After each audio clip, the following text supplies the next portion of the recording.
Oke, selamat pagi. Selamat pagi. Sehat?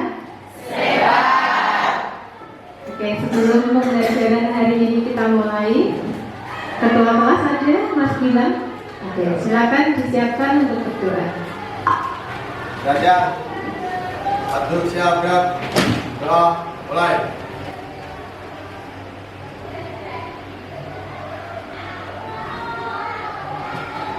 Doa selesai. Oke, masih semangat ya? Udah sarapan tadi? Oke, biar dulu SMK? Bisa. SMK? SMK? Hebat. Nes Fajira? Vokasi kuat. Oke ya, semangat pagi ya. Masa pagi-pagi udah lemes. Oke, hari ini yang tidak hadir siapa? Nopal sama? Oke, kenapa tidak masuk hari ini? Oke, saya akan cek ya untuk memastikan apakah hanya Yoga sama Nopal yang tidak berangkat.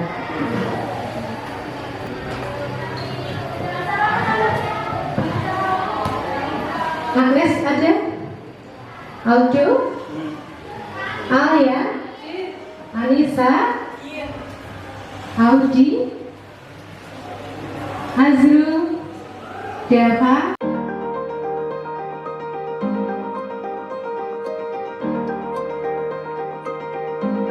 Yoga. Silakan dibuka bukunya. Bawa semua buku paket. Oke, minggu lalu kita sampai apa materinya? Kas kecil. Masih ingat apa itu kas kecil? Kas kecil adalah salah satu kegiatan dan bentuk dalam perencanaan yang berfungsi untuk melakukan transaksi yang sifatnya relatif kecil dan mencakup beberapa hal seperti pengelolaan kas kecil, penerimaan kas kecil, dan pengeluaran kas kecil. Ya, kas kecil itu adalah pengeluaran yang sifatnya relatif kecil ya. Itu harus kalian ingat ya. Untuk pertemuan hari ini kita akan melanjutkan ke pengelolaan kas kecil ya. Saya akan bukakan slide buat kalian.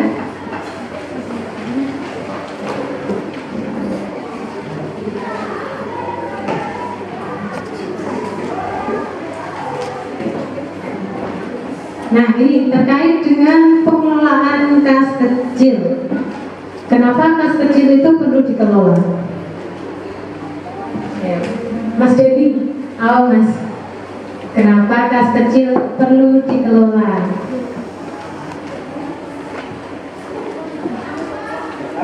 Oh, nggak tahu. Dwi Rahayu.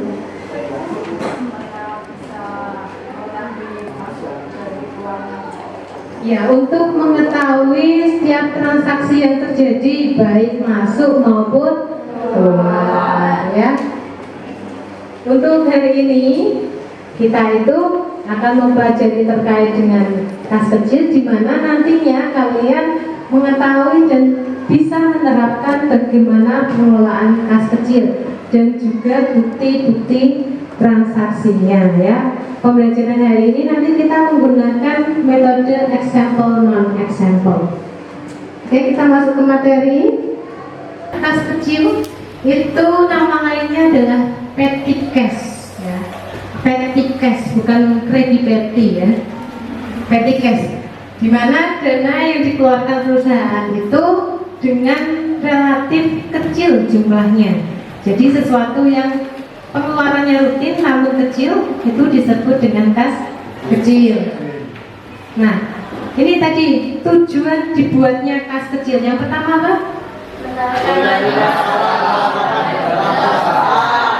Ya, menangani masalah. Dengan adanya pengelolaan kas kecil itu, nanti jika ada terjadi selisih-selisih itu bisa diantisipasi. Yang kedua apa?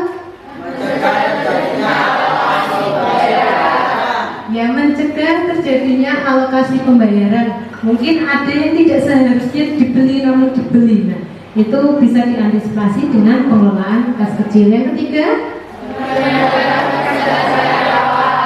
meringankan pekerjaan karyawan. Nah, kalau kalian disuruh fotokopi oleh pimpinan, harganya itu cuma 5.000. Kalau kalian harus mengajukan ke bendahara umum kan lama prosesnya. Nah, sekalian sebagai sekretaris itu sudah memegang dana sendiri. Nah, dana itu nanti digunakan untuk operasional, sehingga pekerjaan karyawan itu menjadi lebih ringan ya. Yang keempat apa?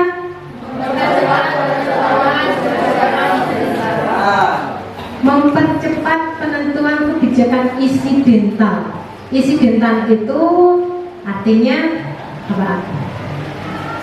Insidental, tiba-tiba. Nah, jadi kalian tiba-tiba itu harus fotokopi sekian lembar ya. Jadi kalian itu bisa menggunakan dana dari kas kecil.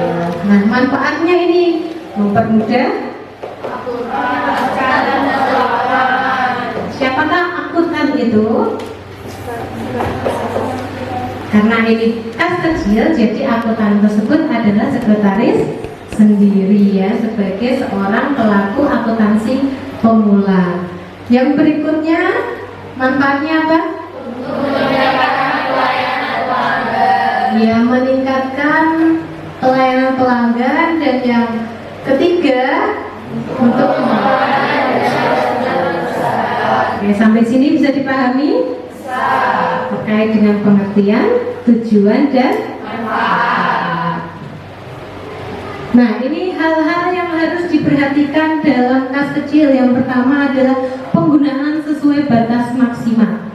Jadi ada batas-batas maksimal dalam mengeluarkannya. Kalau mengeluarkannya lebih dari ratusan juta, itu sudah tidak ditanggung oleh dana kas kecil. Ya, biasanya yang ditanggung oleh dana kas kecil itu di bawah 100 juta. Yang berikutnya, ini ada kas kecil tidak digunakan untuk pinjaman. Jadi tidak boleh ada divisi lain yang meminjam dana kas kecil. Yang berikutnya, bukti pengeluaran kas harus melalui persetujuan kasir. Nah, kasir itu siapa? Adalah bendahara. Jadi sebelum kita menerima dana itu harus disetujui oleh bendahara umum. Bendahara umum nanti akan memberikan dana kepada sekretaris untuk mengelolanya. Dan yang berikutnya, bukti pembayaran kas kecil harus dikeluarkan. Kenapa setiap bukti transaksi itu harus dikeluarkan? Ya, supaya tidak ada penyelewengan dana ya. Kemudian ketika diadakan audit, dana tersebut dapat dipertanggungjawabkan. Oke, next. Nah, ini pihak-pihak yang terkait dengan pengelolaan kas kecil. Itu ada fungsi kas, fungsi akuntansi, fungsi pemegang dana kas kecil, ya. Nah, itu ada di buku kalian. Silakan dibuka halaman berapa? Nah, di halaman 22 itu ada pengertiannya, kalian bisa baca. Silakan dibaca. Jika ada yang bingung bisa ditanyakan. Silakan dibaca terlebih dahulu.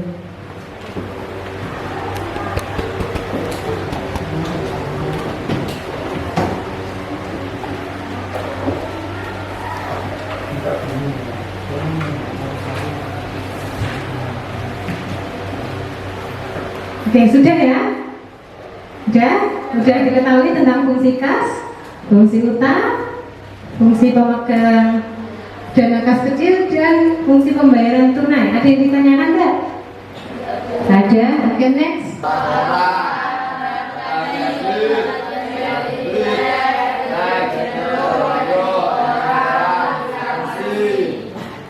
Di sini ada beberapa.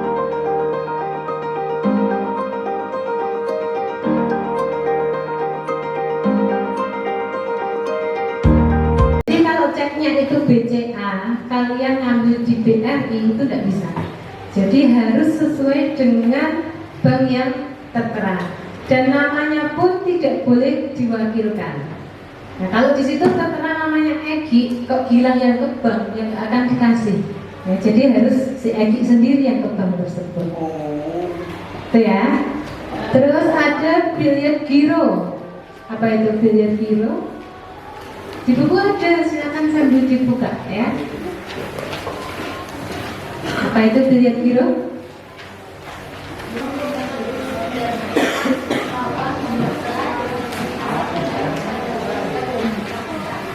Ya, surat perintah hampir sama dengan cek. Bedanya kalau cek itu dia mengambil uang ke bank, tapi kalau biliar giro dia adalah memindahkan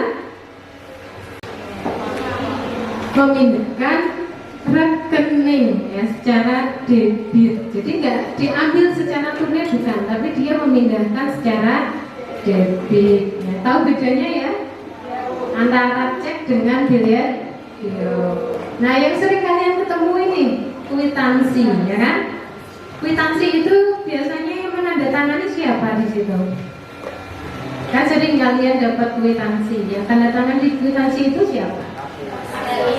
Kasir atau penerima uang ya. Jadi kalian bayar, terus yang menerima itu menandatangani. Oke ya. Terkait dengan bukti-bukti transaksi ada yang ditanyakan? Ada ya. Ini di depan ada. Ini gambar apa? Memo ya. Jadi tadi ada memo. Nah, ini contoh dari memo. Di sini ada memo. Kemudian di sini ada siapa yang membayar, tanggal transaksinya, dan total yang diminta. Ya. Terus kalau ini nota debit.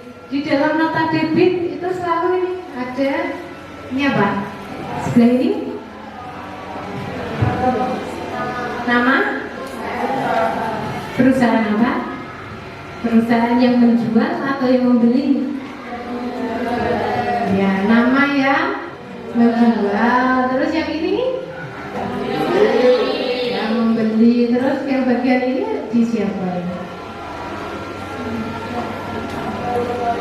Nomor dari nota ya, dan juga tanggalnya. Terus di sini nanti ada nomor transaksi, keterangan transaksi dan jumlah. Yang menandatangani nota debit penjual atau pembeli? Penjual atau pembeli? Penjual ya.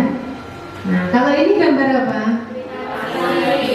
Iya, ini yang sering kalian dapatkan. Kenapa di sini ada materinya ini? Nominalnya besar ya. Kalau 1.000, 2.000, 500.000 itu tidak ada materinya ya, karena di sini lebih dari 10 juta sehingga dikasih materai ya. Ini gambar apa? Faktur. Faktur itu digunakan untuk pembelian secara kredit atau tunai. Kredit. Kalau tunai menggunakan kwitansi. Ada yang ditanyakan? Ada. Nah, sepertinya kalian paham, tapi nggak tahu ya paham beneran atau enggak ya. Nah, ini saya akan ajak kalian untuk kita bermain ya, example non example. Ada gambar nantinya kalian kerjakan.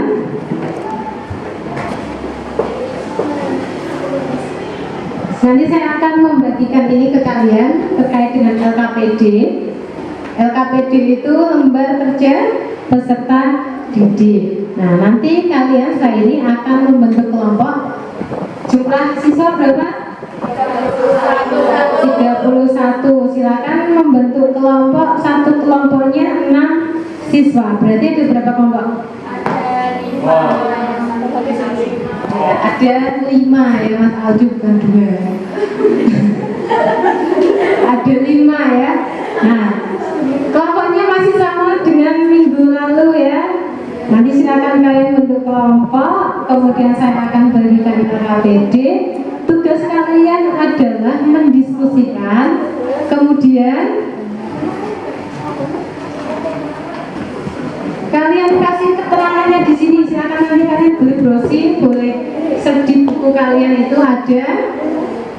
Kalian beri penjelasan dari gambar-gambar yang ada di sini ya. Nah setelah itu kalau nanti sudah selesai, kalian pelajari kelompok yang nantinya akan maju itu majunya tidak membawa buku.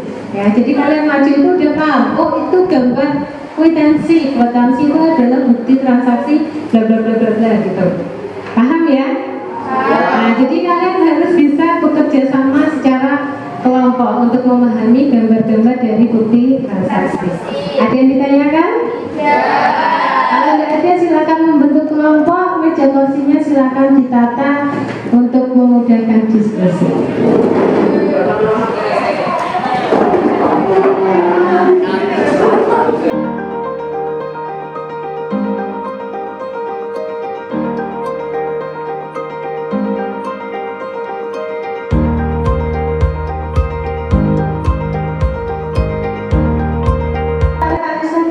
Di kelompok 3, kelompok 4, kelompok 5 ya. Oke, saya akan bagikan LKPD-nya.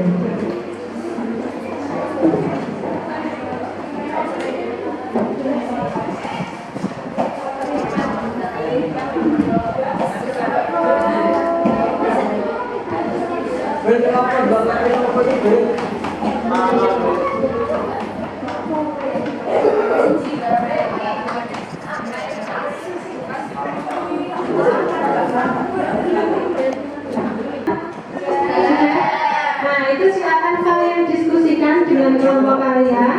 Jangan lupa nama kelompoknya, nama anggotanya ditulis di lembar yang sudah disediakan. Selamat mengerjakan.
Jadi tidak usah direpotkan, namun jalan dipahami ya. Nanti kalau kalian menghafal itu pasti akan lebih mudah berlupa.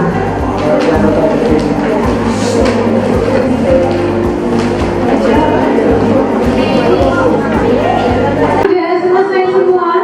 Sudah ya? Oke, nanti kita akan maju kelompok per kelompok biar hadir. Saya undinya pakai well of name ya. Siap ya? Siap.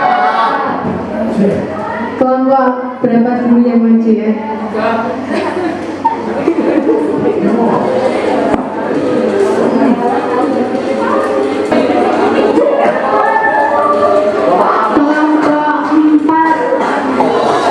Kelompok 4 ke depan. Oke, sudah. Nah, ini kelompok 4. Untuk daftarnya ya, ini kita putar well of name-nya ya, kalian dapat nomor apa?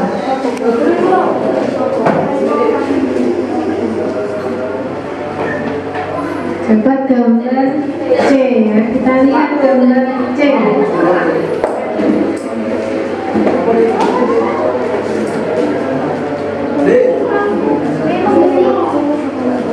Bentar ya. Gambar C ya tadi ya. Nah, ini gambar apa?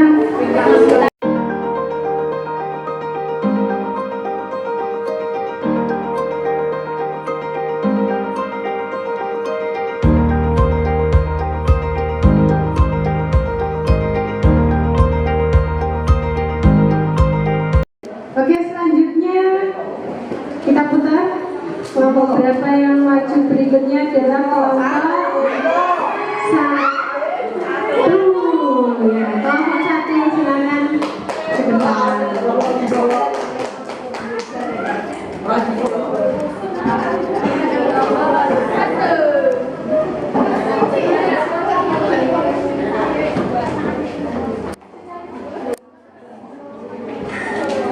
Oke, silakan diperhatikan di depan ya.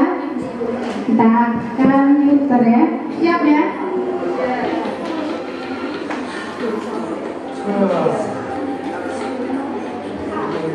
Dapat gambar B ya. Kita cek gambar B itu ada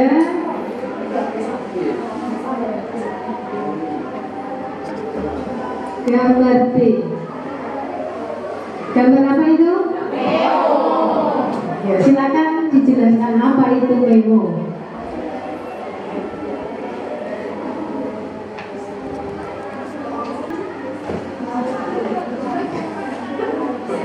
Penggunaan gas kecil pada bentuknya menggunakan memo ini berfungsi untuk memberi alat media pemberitahuan dalam melakukan pembukuan gas kecil.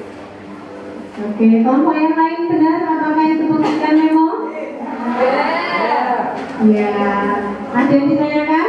Ya, luar biasa buat kelompok satu, tepuk tangan. Oke, silakan duduk ya.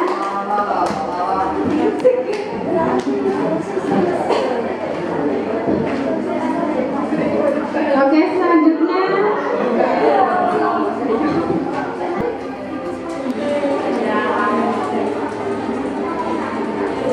yang maju kelompok dua.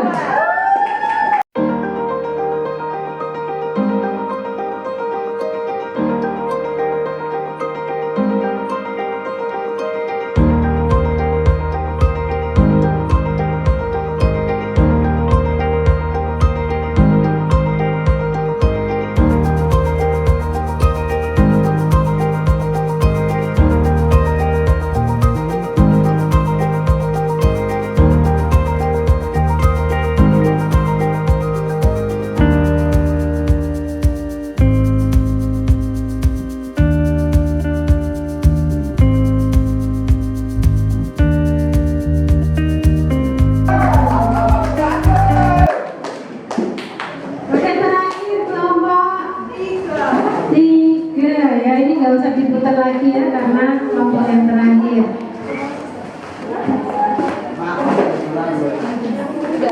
Silakan ke depan.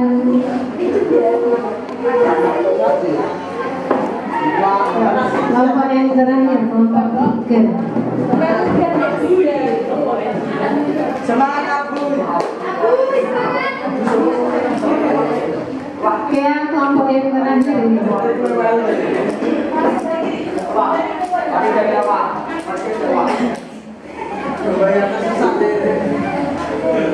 Dapat gambar C ya, gambar C. Apakah itu isinya? Gambar C. Nah, C ya.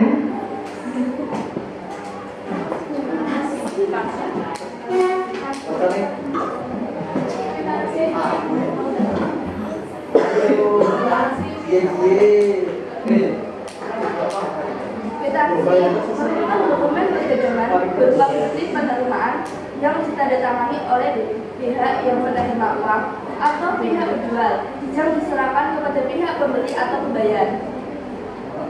Benar? Sama ya, seperti tadi dia dapat kwitansi juga. Oke, kelompok yang terakhir beri tepuk tangan. Semuanya sudah ke depan, sudah maju semua kelompok? Sudah. Oke. Silakan tempat duduknya dikembalikan seperti semula.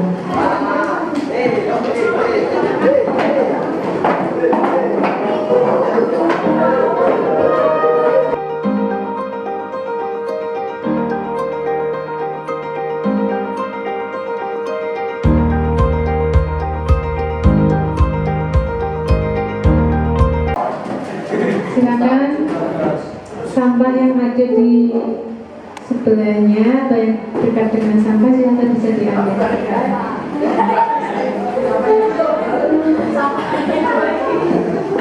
Oke ya. Yang bajunya belum dimasukkan sudah. Ya, kita bisa simpulkan untuk hari ini apa yang telah kita pelajari. Bukti transaksi,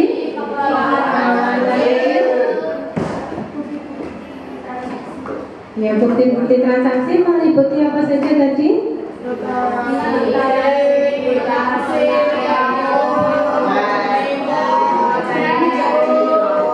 Nah, jadi ada dua bukti transaksi ya, yaitu intern dan ya, masing-masing bukti intern dan ekstern itu memiliki bentuknya masing-masing ya. Kalau intern itu ada tiga, yaitu apa? Pengeluaran, pemasukan, dan penjualan. Kalau untuk ekstern itu ada nota, faktur, kwitansi, cek, dan biliar giro. Ada yang ditanyakan? Ada. Untuk pertemuan minggu depan kita akan lanjutkan untuk pembuatan laporan kas kecil. Itu ya? Ada yang ditanyakan untuk pembelajaran hari ini? Kalau tidak ada, silakan bukunya bisa dimasukkan. Kita persiapan untuk mengakhiri pembelajaran pada hari ini.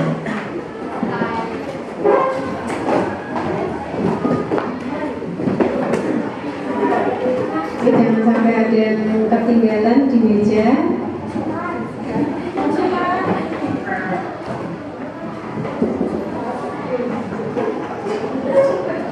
Oke ya, ketua kelas bisa menyiapkan untuk berdoa.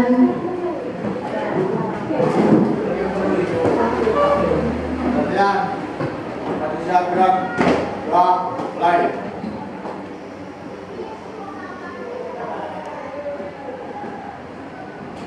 Doa selesai. Demikian pembelajaran untuk hari ini. Kita ketemu minggu depan ya. SMK Bisa. SMK Hebat. SMK Bisa. Hebat. Miss Fajira. Terima kasih kuat.